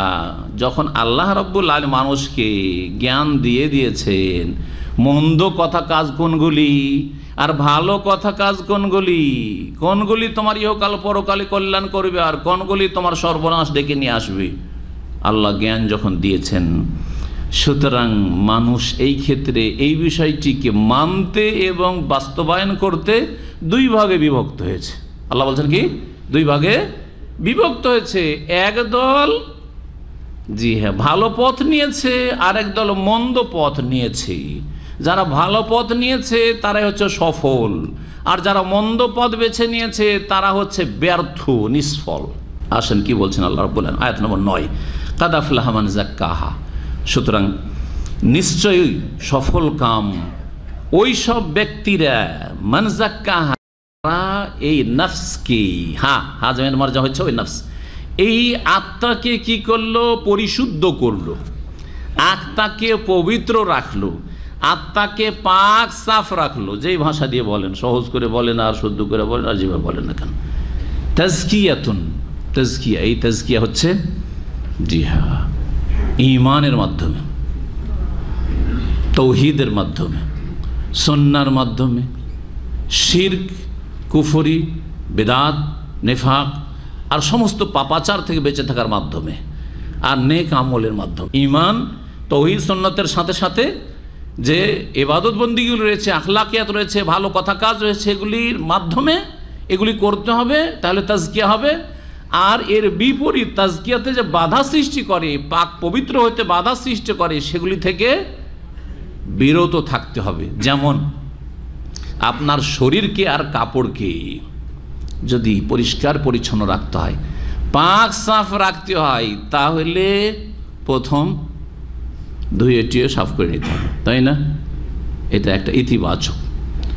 নেতিবাচক হচ্ছে যে আপনার কাপড়ের শরীরে যাতে করে কোনো পেশাব, পায়খানা, রক্ত, ময়লা, আবর্জনা, নোংরা কিছু না লাগে, ঠিক না? ঠিক ওই রকমই মানুষের জীবনটা ওই রকমই। তাজকিয়া নফস, মানুষের আত্মার পরিশুদ্ধি করার জন্য অনেকগুলি ভালো কথা কাজ লাগবে, আর অনেক মন্দ কথা কাজ থেকে বাঁচতে হবে। সবচেয়ে ভালো কথা কাজ হচ্ছে তৌহিদ, লা ইলাহা ইল্লাল্লাহর বাস্তবায়ন, আর সুন্নাহ, আর এই তৌহিদ সুন্নাহ ভিত্তিক ইবাদত বন্দেগী আর আখলাক গঠন করা। আর সবচেয়ে খারাপ কথা কাজ হচ্ছে শিরক, কুফরি আর নিফাক আর বিদআত। আর তারপরে তখন যতগুলি এইগুলির সহযোগী হয়ে যাবে, মানে মানুষ শিরক কুফরিতে যখন লিপ্ত হয়, অস্বীকার করে, তখন যে কোনো পাপে লিপ্ত হইতে পারে। কারণ সে তখন আল্লাহ পরকালে বিশ্বাসী নয়, কোথাও আমি ধরা খাবো এতে বিশ্বাসী নয়, কোথাও আমাকে জবাব দিতে হবে, হিসাব দিতে হবে, এসব বিশ্বাসী নয়। সুতরাং তার দ্বারা খুন করাও সহজ, জেনা করাও সহজ, তার মদ খাওয়া সহজ, আর সমস্ত পাপ করা তখন সহজ হয়ে যায়। এতে কি হয়ে যায়? আত্মা কুলুষিত হয়ে যায়, আত্মা কুলুষিত হয়ে। আল্লাহ বলছেন কাদ আফলাহা মান যাক্কাহা, সুতরাং সফলকাম ওই ব্যক্তি বা ওই সব লোকেরা যারা আত্মার পরিশুদ্ধি করলো। কি করলো? আত্মাকে পাক পবিত্র রাখলো। কেমন করে পাক পবিত্র করতে হবে? তৌহিদ আর সুন্নাহ ভিত্তিক আপনাকে ফরজগুলির হেফাজত করতে হবে, সুন্নত নফল বাড়াইতে হবে, আর শিরক থেকে শুরু করে যতগুলি অপরাধ রয়েছে সমস্ত অপরাধ, কথা কাজের অপরাধ থেকে বাঁচতে হবে, হারাম নাজাইজ থেকে সার্বিক জীবনে বাঁচতে হবে, অঙ্গ প্রত্যঙ্গে অন্যায় কথা কাজ থেকে অঙ্গ প্রত্যঙ্গকে বাঁচাইতে হবে। তাহলে আপনি আত্মার পরিশুদ্ধি করতে পারবেন, তাজকিয়া নফস করতে পারবেন। ওয়াকাদ খাবা মান দাসসাহা, আর ব্যর্থ নিশ্চিত, কাদ মানে নিশ্চিত, আর নিশ্চিত বা নিশ্চয় ব্যর্থ ওই সব লোকেরা যারা আত্মাকে কুলুষিত করলো। কি করলো? কুলুষিত করলো। জাক্কা ইউজাক্কি মানে পাক করা, তো সহজ শব্দ। দাসসা শব্দটি এখন আমরা দেখি, দাসসা আসলে ছিল দাসাসা, একটা সিনকে আলিফ করে দেওয়া হয়েছে, তারপর দাসসাহা আলিফ বেড়ে গেছে, এটা হচ্ছে এখানে তালিল। তাদসিস, দাসসাসা আসলে দাল সিন, সিন এর মাদ্দাতে আছে তাদসিস। এর মানে হচ্ছে কোনো কিছুকে ডুবিয়ে দেওয়া বা কোনো কিছুকে পুঁতে দেওয়া, ডুবিয়ে দেওয়া বা পুঁতে দেওয়া, এই অর্থটি আরবিতে হয়। এই জন্য আরবরা জাহিলিয়াতের যুগে নবী করিম সাল্লাল্লাহু আলাইহি সাল্লামের নবুয়ত প্রাপ্তির আগে অনেক গোত্রের মূর্খ লোকেরা, জালেমরা নিজের কন্যা সন্তানকে কি করত? মাটিতে দাফন করত। করতো না? করতো না? জীবন্ত দাফন করতো। করতো না? করতো না? এই মর্মে যে আয়াতগুলি কোরআনে কারিমে রয়েছে তাদের এই বদ আখলাকের চিত্র তুলে ধরেছে। সেই আয়াতগুলির একটি আয়াতে রয়েছে ওয়াইদা বুশশিরা আহাদুহুম বিল উনসা যাল্লা ওয়াজহুহু মুসওয়াদ্দা। এই আরব কাফেরদেরকে যখন কোনো কন্যা সন্তানের সুসংবাদ দেওয়া হয়তো, গিয়েছে কোথাও শাম দেশে ব্যবসা করতে মক্কার বাইরে, অথবা ইয়েমেন দেশে গেছে, কোথাও বাইরে ছিল, আর তখন তো আর কোনো যোগাযোগ ব্যবস্থা ছিল না, তো বাড়ি আসছে, আর ওই শহরের বাইরে মক্কার আশেপাশে কেউ খবর দিয়েছে, এই তুই জানিস না নাকি তোর মেয়ে হয়েছে? বুশশিরা আহাদুহুম বিল উনসা, মেয়ে সন্তান তোর ঘরে জন্মেছে। জাল্লা ওয়াজহু মুসওয়াদ্দা, তখন তার চেহারা মুখটা কি হয়ে যেত? কালো হয়ে যেত, আসওয়াদ থেকে মুসওয়াদ্দা। ওয়া হুয়া কাযীম, আর সে মুখ ঢেকে নিত যে কি করব, মুখ দেখাবার আর আমার কোনো সুযোগ নেই। এই সমাজে কি করে মুখ দেখাবো যে আমার ঘরে মেয়ে সন্তান জন্মে গেছে, লোকে কি বলবে, আবার মেয়ে বড় হবে, তখন আবার কি আমাকে শ্বশুর বলে, কাকে মেয়েটা তুলে দিতে হবে, এসব লজ্জা করার ব্যাপার। কারো শ্বশুর হওয়াটা লজ্জা করার ব্যাপার ছিল এই জাহেলদের কাছে। জাল্লা ওয়াজহু মুসওয়াদ্দা ওয়া হুয়া কাযীম ইয়াতাওয়ারা মিনাল কওমি, কি করতো, বাড়ি এসে নিজের বংশধর আত্মীয় স্বজন এই স্বজাতি থেকে লুকিয়ে লুকিয়ে চলতো, ঘরের কোনায় লুকিয়ে থাকতো, না এদিক সেদিক পাশ কাটিয়ে চল, কাউকে মুখ দেখাইতো না। মিনসুয়ে মাবুসেনাবিহি, যে এই খারাপ সুসংবাদ কেন দেওয়া হলো, এই মন্দ সংবাদ কেন দেওয়া হলো। জি, এখন আয়ুম সেকু আলাহনিন, ঘরে কন্যা সন্তান মেয়ে সন্তান যখন জন্মে গেছে, আয়ুম সেকু আলাহনিন, লাঞ্ছিত অপদস্থ হয়ে আমি এই মেয়েটাকে বাঁচিয়ে রাখবো, বাড়িতে রাখবো, আর সারা জীবন লাঞ্ছনা আর ভর্ৎসনা খেতে থাকবো আর লজ্জিত হইতে থাকবো। আমি ইয়াদুসহু ফিত্তরাব, আমি ইয়াদুসহু ফিত্তরাব, নাকি মাটিতে সেটাকে পুঁতে দেবে। এ দাস্সা ইয়াদুস্সু, পেলে না বেরে, এই শব্দটি এখানে এসছে, ওয়াকাদ খাবা মান দাস্সাহা। কি বলছিল এর মানে? তাহলে দাস্সাসা বা দাস্সা মানে কি? পুঁতে দেওয়া, পুঁতে দেওয়া। তো যেই ব্যক্তি নিজের আত্মাকে পুঁতে দিল, শাব্দিক অর্থ আত্মাকে পুঁতে দেওয়া মানে কি, হ্যাঁ, বা আত্মাকে গোপন করলো, আত্মাকে সুযোগ দিল না তার আহার নিট। আত্মার আহার আছে, যেমন শরীরে আমাদের চাহিদা পূরণ করছি, খাওয়া দাওয়া যতগুলি পুষ্টিকর খাবার আছে সবগুলি ভিটামিন লাগছে আর ক্যালসিয়াম লাগছে, তাহলে শরীর চলছে। আর যদি কোনোটা একবারে নিচে নেমে যায় তাহলে আপনি অচল হয়ে যাবেন বা সমস্যার সৃষ্টি হবে বিভিন্ন অঙ্গে। তার চাইতে বেশি গুরুত্বপূর্ণ হচ্ছে রুহের খোরাক, আত্মার খোরাক, আত্মার আহার। কিন্তু কাফের, মুশরিক, বেদিন আর যারা মুসলিম সমাজের নামকে অস্তে মুসলিম, তারা আত্মার আহার দেয় না, যার ফলে তাদের আত্মাগুলি মরে যায়। তাদের আত্মা কি হয়ে যায়? মৃত। আল্লাহ এদেরকে যেন বলছে আওয়ামান কানা মাইতান, এরা মৃত ছিল, মরে গেছিল এদের আত্মা। ফাহিয়াইনাহু, এদেরকে আমি হায়াত দান করেছি ইমানের মাধ্যমে, তাওহীদের মাধ্যমে। মরা মানুষ কাফেরকে জন্য মাইয়িত বলা হয়েছে। যারা কোরআন তেলাওয়াত করেন, যাদের বাড়িতে কোরআন তেলাওয়াত হয় না, যাদের জীবনে জিকির আজকার নেই, আল্লাহর স্মরণ নেই, তাদেরকে মৃত বলা হয়েছে। এই জন্য আত্মার আহার দিচ্ছে না, চাহিদা পূরণ করছে না। তো আল্লাহ রাব্বুল আলামিন কি বলছেন এখানে?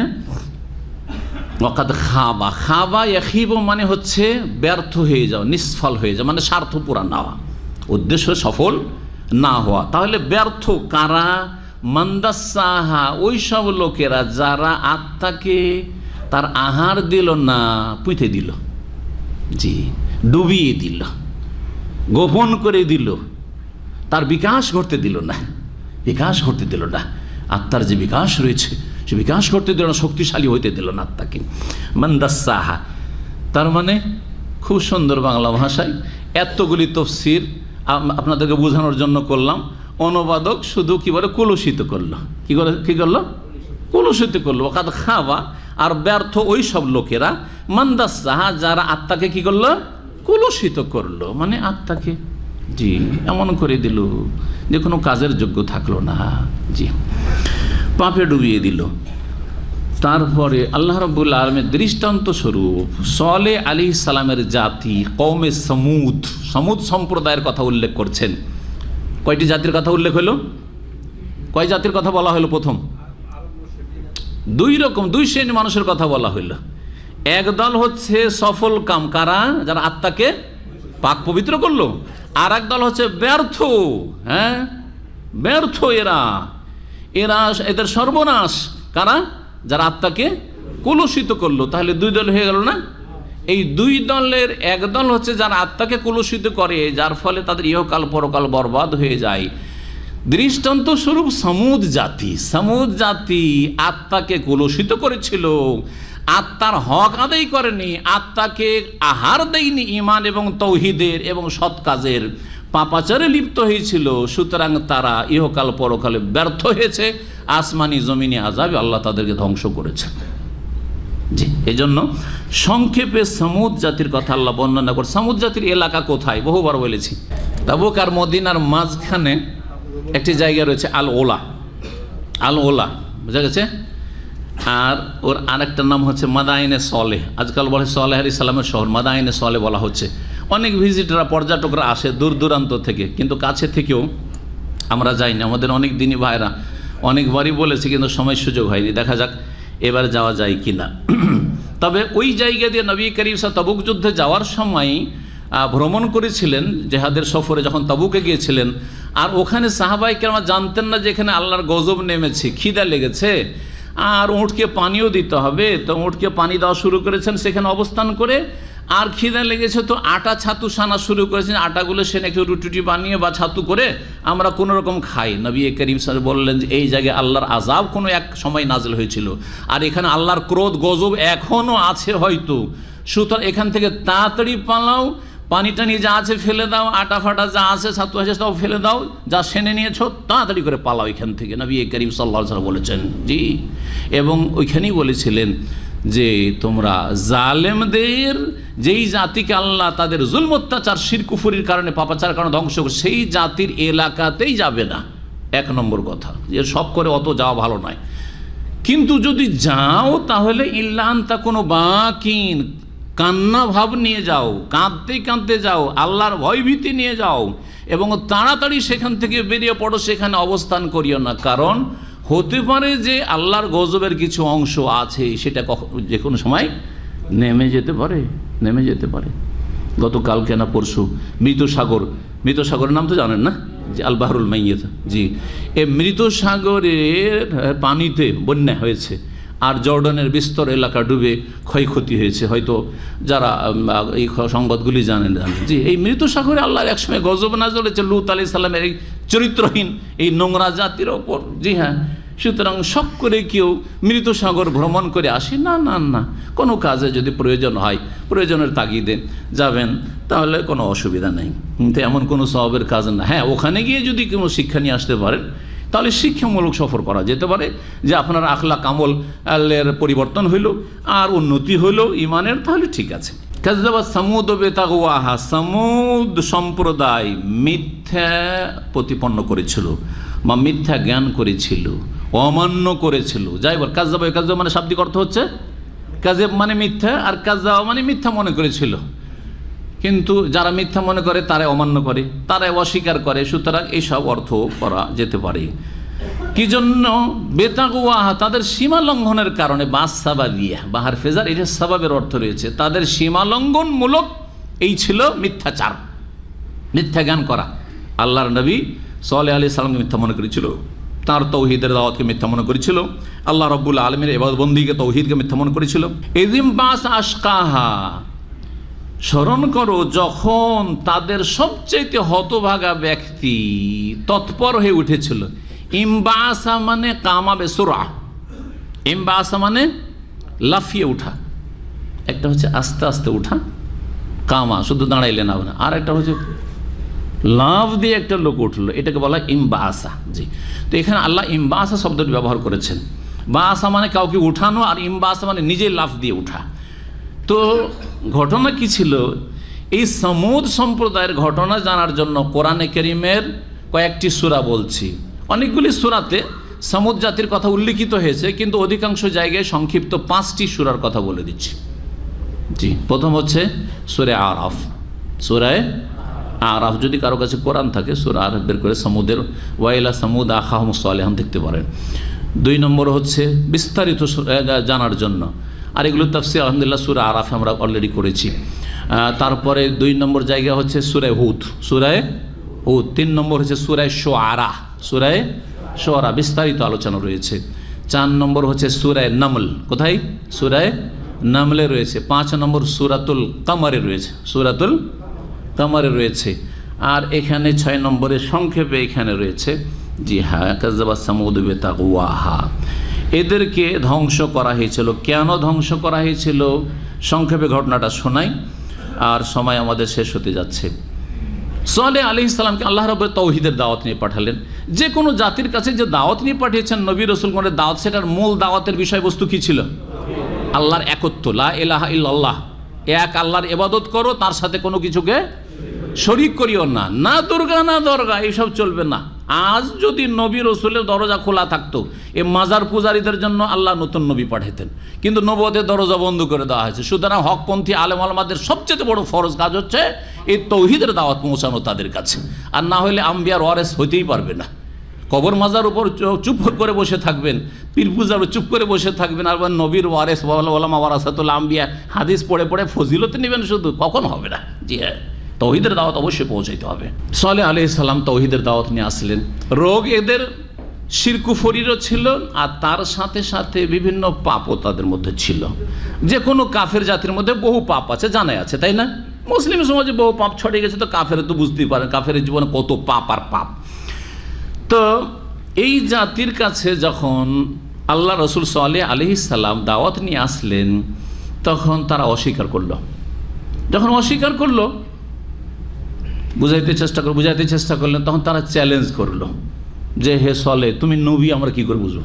তুমি যদি নবী হও তাহলে আমাদের দুধের প্রয়োজন, আর আমাদের অভাব আছে, আমাদের খাদ্য পানীয়ের প্রয়োজন। সুতরাং তুমি এই পাথর থেকে যদি একটা উটনি বের করে দিতে পারো, বা এমন একটা কোনো নিদর্শন, অসাধারণ কিছু দেখাইতে পারো একবারে, তাহলে আমরা তোমাকে মেনে নেব। আল্লাহ রাব্বুল বললেন যে ঠিক আছে।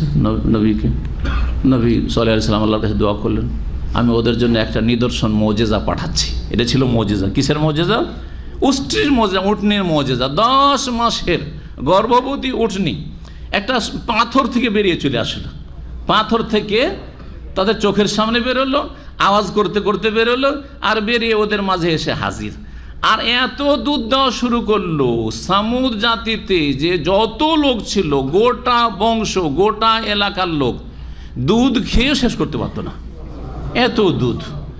কিন্তু আল্লাহ শুধু দুধ খাওয়াবেন না, আল্লাহ তার সাথে পরীক্ষা করে যে কোনো জাতিকে। যখন কিছু খাওয়ান এইরকম ফিরি, তখন আল্লাহ কি করেন? আল্লাহর পরীক্ষাটাও বড় হয়। আল্লাহ বললেন যে একটা কথা তোমাদের বলছি, ভালো দুধ খাও খুব বেশি, কিন্তু একটা কথা, এই উট কিন্তু যেমন তেমন পানি খাবেন না। একটাই শুধু কুয়া ছিল তাদের, কি ছিল? কূপ ছিল তাদের। এই কূপের পুরা পানি উট একদিন খাবে, তোমরা সেদিন পানি ছুঁইতেই পারবে না। সমস্ত পানি কে খাবে? এই উটনিতে খাবে। ওই দিন তোমরা পানি খাবে না কেউ। আর আরেকদিন উটনিতে মোটেই পানি খাবে না, সেই দিন তোমরা পানি খাও, আর পানি যা ভর্তি করার আগামীকালকের জন্য, আগামী দিনের জন্য ভর্তি করে নিয়ে যাও, অসুবিধা নেই। তোমাদের জন্য একদিন লাহা শিরবুন ওয়ালাকুম শিরব ইয়াউমিন মালুম, আল্লাহ বলছেন একটি আয়াতে।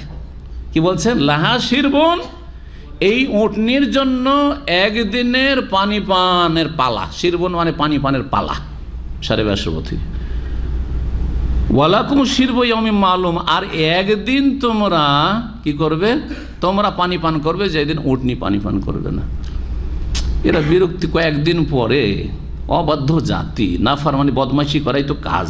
হ্যাঁ, এরা আর বরদাস্ত করতে পারল না। একদিন পানি পাবো না, ওই কালকের বাসি পানি খেতে হবে, না চলবে না, এটা চলবে না, এটা চলবে না। তখন একদিন মিটিংয়ে বসলো।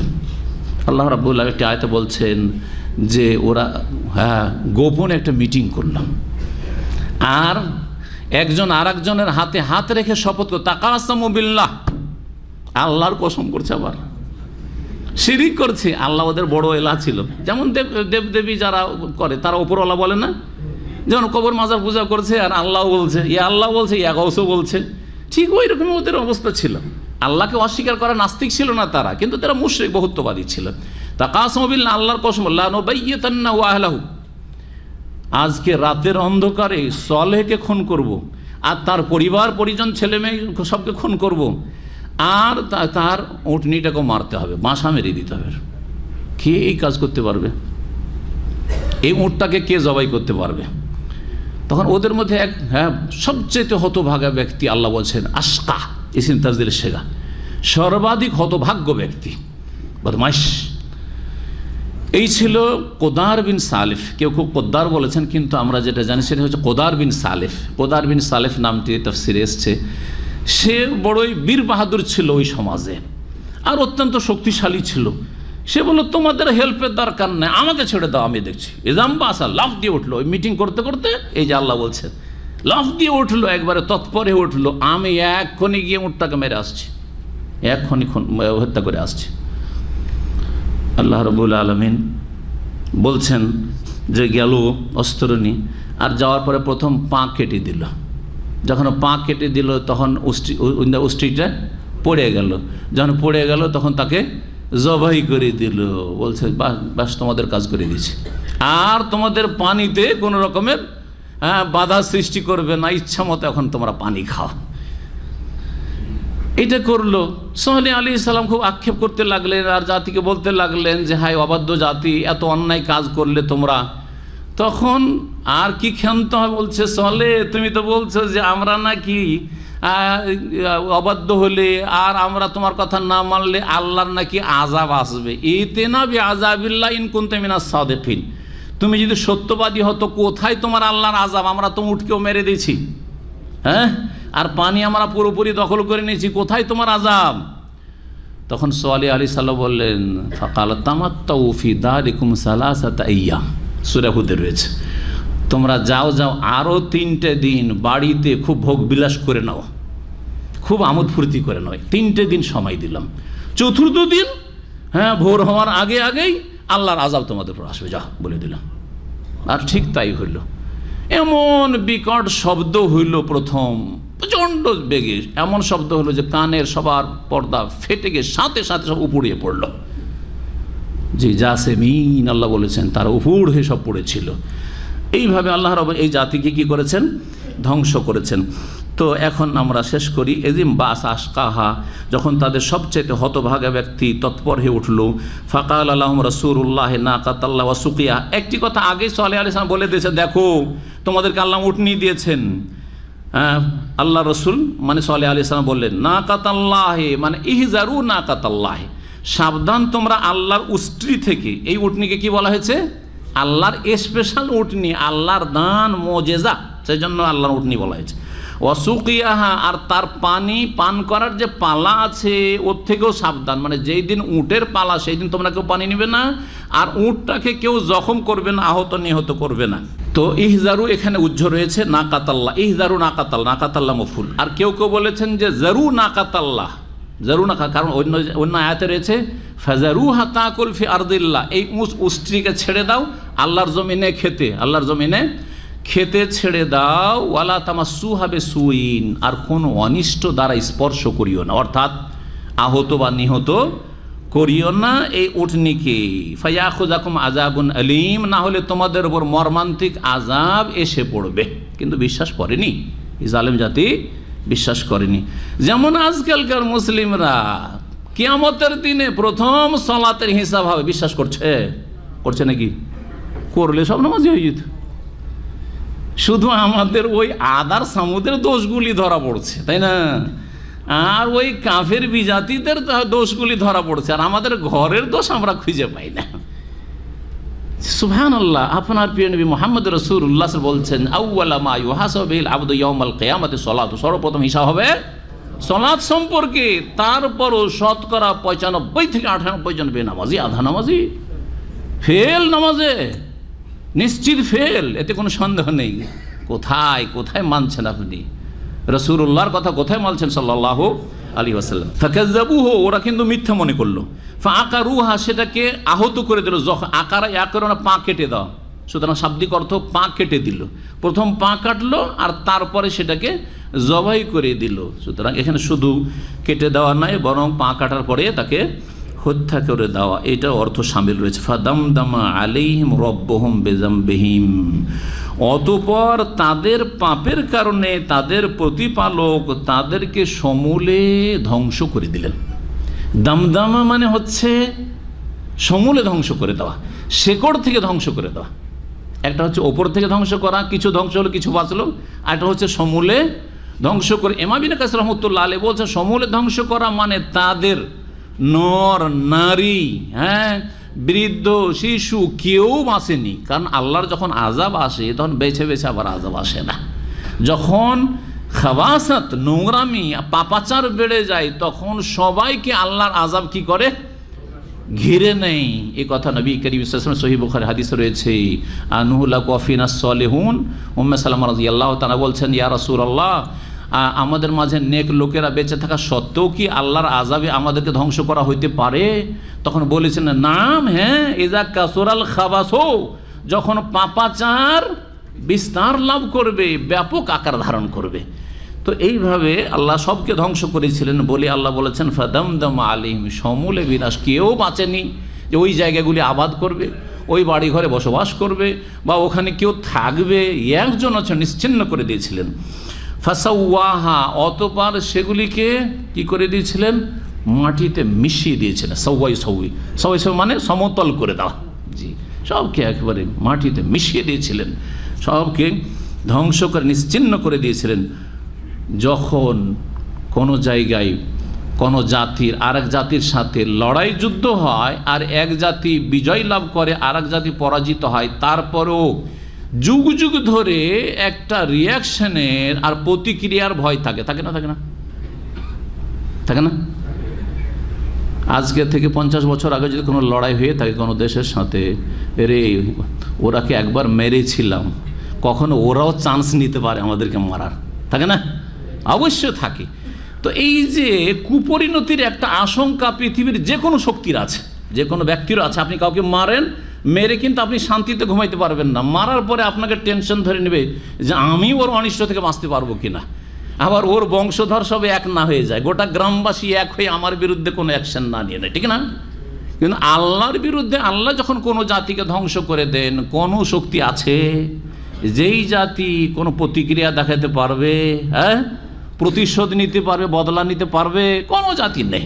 আল্লাহ কথা বলছেন শেষ আয়াতে, ওয়াল্লাহু এবং আল্লাহ রাব্বুল আলামিন এর কোনো কুপরিণতির আশঙ্কা করেন না, কোনো ভয় করে না কোনো জাতিকে ধ্বংস করে দেওয়ার পরে যে ওরা আবার দাঁড়াইতে পারবে, বা ওদের পক্ষ থেকে কেউ ডিফেন্সের ব্যবস্থা করতে পারবে, অথবা প্রতিশোধ নিতে পারবে, বদলা নিতে পারবে। ওয়ালা ইয়াখাফু উকবাহা। এখানেই আমাদের তাফসীর শেষ হলো। এখানে যেহেতু কাদ আফলাহা মান যাক্কাহা এই আয়াতটি এসছে, সুতরাং একটি দোয়া আপনাদেরকে শিখিয়ে দিয়েছি যা নবী করিম সাল্লাল্লাহু আলাইহি সাল্লামের রয়েছে, বিভিন্ন হাদিসের কিতাব মুসনাদ আহমদেও রয়েছে, আর তাবরানীতেও রয়েছে, বিভিন্ন হাদিসের কিতাবে সেই দোয়াটি, আল্লাহুম্মা আতি নাফসি তাকওয়াহা ওয়া যাক্কিহা আনতা খায়রু মান যাক্কাহা আনতা ওয়ালিয়ুহা ওয়া মাওলাহা। জি হ্যাঁ, এই দোয়া কার মুখস্থ আছে? তারাবি যে বেতর পড়ে, বেতরে অনেক আইমারা পড়ে আল্লাহুম্মা আতি নাফসিকে এরা বহু বচন করে দেয়, কারণ মুক্তাদির আছে সেই জন্য। আল্লাহুম্মা আতি নুফুসানা তাকওয়াহা ওয়া যাক্কিহা আনতা খায়রু মান যাক্কাহা আনতা ওয়ালিয়ুহা ওয়া মাওলাহা। আল্লাহুম্মা আতি নাফসি তাকওয়া, আল্লাহ আমার আত্মাকে কি দান করো? তাকওয়া দান করো। যে ফাআলহামাহা ফুজুরাহা ওয়া তাকওয়াহা, তাকওয়া দান করো। আয়াতের উপর আমল করলে আল্লাহ আমাকে কি করো? তোমার ভয় ভীতি দান করো, তাকওয়া দান করো। ওয়া যাক্কিহা এবং সেটাকে পাক পবিত্র করো, হ্যাঁ, পরিশুদ্ধি দান করো, তাজকিয়া দান করো। আর ওয়া আনতা খায়রু মান যাক্কাহা, তুমি সবচেয়ে উত্তম যিনি পাক পবিত্র করতে পারেন। জি হ্যাঁ, আনতা ওয়ালিয়ুহা, তুমি অভিভাবক, ওয়া মাওলাহা, তুমি মালিক। জি, এই দোয়াটি পড়ার চেষ্টা করবেন। এমনকি সহিহ মুসলিমও রয়েছে, সহিহ মুসলিমও এই হাদিসটি রয়েছে বা দোয়াটি রয়েছে, সুতরাং গুরুত্ব দিয়ে মুখস্থ করার চেষ্টা করবেন। ওয়া সাল্লাল্লাহু ওয়া সাল্লাম বিনা মুহাম্মদ ওয়া আলা আলিহি ওয়া সাহবিহি আজমাইন।